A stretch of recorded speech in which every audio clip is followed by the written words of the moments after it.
பொட்ட பார்த்து நெல்லூரில் கேட்டாக. ரெண்டு புருவ அழக பார்த்தாக புதுக்கோட்டையில் இவள கேட்டாக.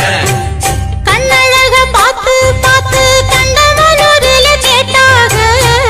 மூக்கழக பார்த்து என்ன மூக்கையங்கோட்டையில் கேட்டாக. கோபமுள்ள பொண்ணு என்ன கோம்பையிலே கேட்டாக.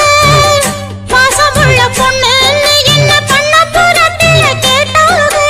இத்தனை பேரு சுத்தி வளைச்சும் உத்தம ராசா ஒன்ன நினைக்கும் பத்தினி உள்ளமையா என்ன